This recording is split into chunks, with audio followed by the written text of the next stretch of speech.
ఆ మాజీ మంత్రి అరెస్టుకి రంగం సిద్ధమవుతోందా? దీనికి సంబంధించి ఆధారాలు సేకరించారా? అరెస్టు చేయడమే లేటా? ఇంతకీ జైలుకు వెళ్లేందుకు లైన్లో ఉందెవరు?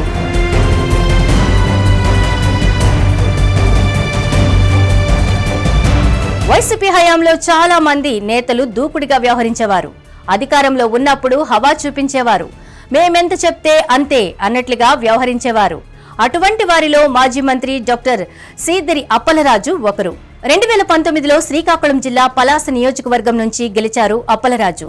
సర్దార్ గౌతు లచ్చన్న మనవరాలు, మాజీ మంత్రి శివాజీ కుమార్తె గౌతు శిరీషపై గెలిచారు. తొలిసారిగా అసెంబ్లీలో అడుగుపెట్టిన ఈ యువ డాక్టర్ను గుర్తించారు జగన్మోహన్ రెడ్డి. ఏకంగా తన మంత్రివర్గంలో తీసుకున్నారు.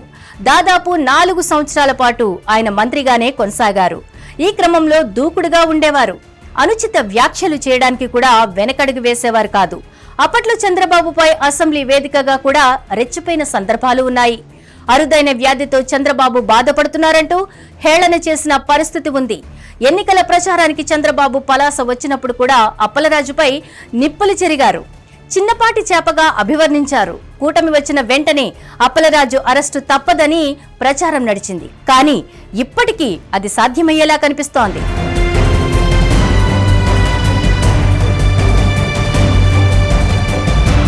వైసీపీ హయాంలో సోషల్ మీడియా వేదికగా చంద్రబాబుపై విమర్శలు చేశారు అప్పలరాజు. అప్పలరాజే కాదు, ఛాన్స్ దొరికినప్పుడల్లా కొందరు వైసీపీ నేతలు రెచ్చిపోయారు. దానిపై అప్పట్లోనే ఫిర్యాదులున్నాయి. గత కొద్ది రోజులుగా అప్పలరాజుపై టీడీపీ శ్రేణులు మండిపడుతున్నాయి.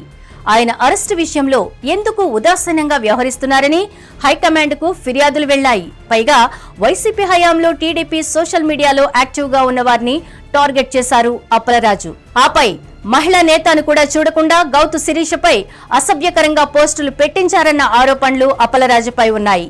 కొద్ది రోజుల కిందట కాశీబుగ్గ ఆలయ తొక్కిసలాట, ఇటీవల ఓ వ్యాపారి కిడ్నాప్తో ప్రభుత్వంపై విమర్శలు చేశారని వైసీపీ నేత ఒకరిపై కేసులు నమోదయ్యాయి. అదే సమయంలో అప్పలరాజును స్టేషన్కు తీసుకెళ్లి 7 గంటల పాటు పోలీసులు విచారించారు. అవసరం ఉంటే మరోసారి విచారణకు పిలుస్తామని కూడా చెప్పారు. దీంతో మాజీ మంత్రి అప్పలరాజు అరెస్టు తప్పదు అన్న ప్రచారం నడుస్తోంది.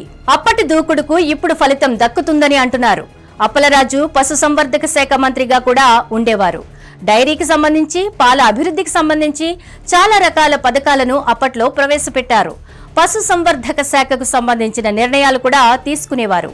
అందులో భారీ అవకతవకలు జరిగాయి అన్న ఆరోపణలు కూడా ఉన్నాయి. అయితే వాటి విషయంలో అప్పలరాజు అరెస్టు ఉంటుందని ప్రచారం నడిచింది. కానీ అనూహ్యంగా సోషల్ మీడియాలో చంద్రబాబుతో పాటు లోకేష్ పై అనుచిత వ్యాఖ్యలు చేశారంటూ ఉన్న ఫిర్యాదులపై స్పందించారు పోలీసులు. అదే సమయంలో గతంలో అప్పలరాజు నిర్వహించిన పశుసంవర్ధక శాఖ వైఫల్యాలను సైతం తెరపైకి తెస్తున్నట్లు సమాచారం. మొన్న 7 గంటల పాటు అప్పలరాజును విచారించేసరికి అరెస్టు తప్పదని ప్రచారం నడిచింది. వైఎస్ఆర్ కాంగ్రెస్ పార్టీ శ్రేణులు కూడా ఆందోళన చెందాయి. అప్పలరాజును విచారించి విడిచిపెట్టడంతో ఊపిరి పీల్చుకున్నారు అంతా. అయితే త్వరలో అప్పలరాజు అరెస్టు ఉంటుందని మాత్రం తెలుస్తోంది.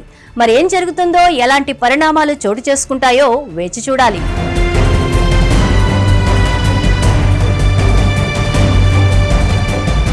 హిట్ టీవీ యాప్, ఇందులో short news, live news, entertainment shows, movies, digital magazines తో పాటు మీ జిల్లా వార్తలను కూడా ఫ్రీగా చూడొచ్చు. ఇంకెందుకు ఆలస్యం, వెంటనే హిట్ టీవీ యాప్ ని డౌన్లోడ్ చేసుకుని ఫ్రీగా ఎంటర్టైన్మెంట్ పొందండి. Hit TV app. Hit TV app. Please download hit TV app. Hit TV app ని ఫ్రీగా డౌన్లోడ్ చేసుకుని ఎంజాయ్ చేయండి. మీకు నచ్చిన ఎంటర్టైన్మెంట్ కోసం హిట్ టీవీ యాప్ ని ఫ్రీగా డౌన్లోడ్ చేసుకుని ఎంజాయ్ చేయండి. హిట్ టీవీ యాప్ ని డౌన్లోడ్ చేసుకుని ఆస్వాదించండి, ఆశీర్వదించండి. ఇంతమంది సెలబ్రిటీలు హిట్ టీవీ యాప్ ని డౌన్లోడ్ చేసుకోండి అని చెప్తున్నారంటే ఎంత మంచి యాప్ ఆలోచించండి. అమెరికా అమెరికా అమెరికా అమెరికాలో చదవాలనుకునే వాళ్ళకి విశ్వసనీయమైన పేరు మన శౌర్య కన్సల్టెన్సీ. UK లో 1 year masters, UK లో 1 year masters, 2 years work permit up to 5 years visa. Contact Saurya Consultancy. Contact 89851 89851.